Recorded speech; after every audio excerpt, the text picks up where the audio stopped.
Buenos días, les voy a explicar sobre cómo podemos calcular la velocidad de una onda.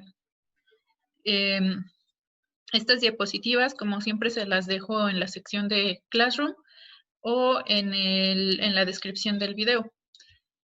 La velocidad de una onda la vamos a calcular con estas primeras dos fórmulas que yo les pongo aquí. Tenemos que la velocidad de una onda va a ser igual a la longitud de onda sobre el periodo o la longitud de onda por la frecuencia. De este lado yo les coloqué qué significa cada letra.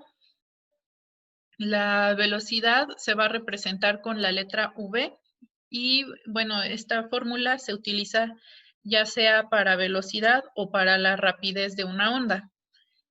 Y aquí entre paréntesis está las unidades en las que tenemos que medir la velocidad. Entonces, nuestras unidades siempre tienen que estar en metros por segundo. Si están en kilómetros por segundo o metros o kilómetros por hora, etcétera, tendríamos que hacer una conversión de unidades. Después tenemos la longitud de onda que se representa con esta letra. Aquí les puse un botón interactivo que se llama lambda, es una letra griega y aquí la vamos a utilizar para representar la longitud de onda en metros sobre ciclo. Entre una cresta y otra es un ciclo, entonces la distancia que hay entre esas dos crestas es la longitud de onda. Después tenemos T mayúscula, que es el periodo de tiempo por cada ciclo, es decir, cuánto tiempo va a tardar la onda en completar un ciclo, de ir de una cresta hasta otra cresta. Ese sería el tiempo por ciclo. Y la frecuencia va de ciclos por segundo. La frecuencia nos dice qué tantas repeticiones se dan en un segundo. Es decir, cuántas veces se llega a la cresta en un segundo. Entre más rápido se mueva la onda y más energía tenga, quiere decir que la frecuencia es mayor. Entre menos ciclos se completa en cada segundo, pues es una frecuencia menor. Y ya veíamos que, por ejemplo, en el sonido, vamos a hablar de cambios de tono.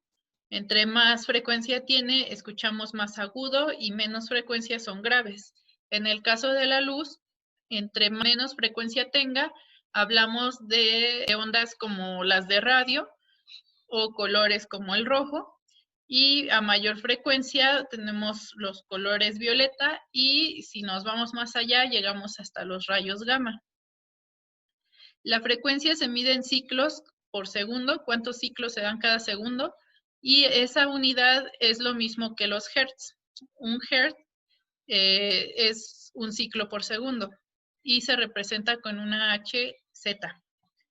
Después les puse aquí otras dos fórmulas donde podemos calcular frecuencia y periodo si conocemos el otro valor. Si se dan cuenta aquí tenemos segundos por ciclo y ciclos por segundo. Son las mismas unidades, pero están al revés. Entonces, estas dos variables son inversas. Quiere decir que si yo divido 1 sobre el periodo, voy a obtener la frecuencia, y si divido 1 entre frecuencia, voy a obtener el periodo. Entonces, teniendo uno de esos dos, podemos calcular el otro.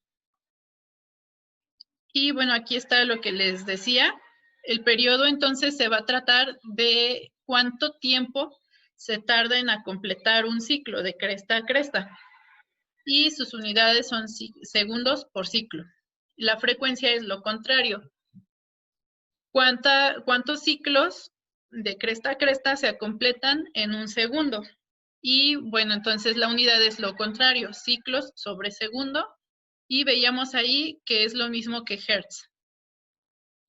Y bueno, aquí les dejo 3 ejemplos de resolución de problemas de este tipo muy sencillos.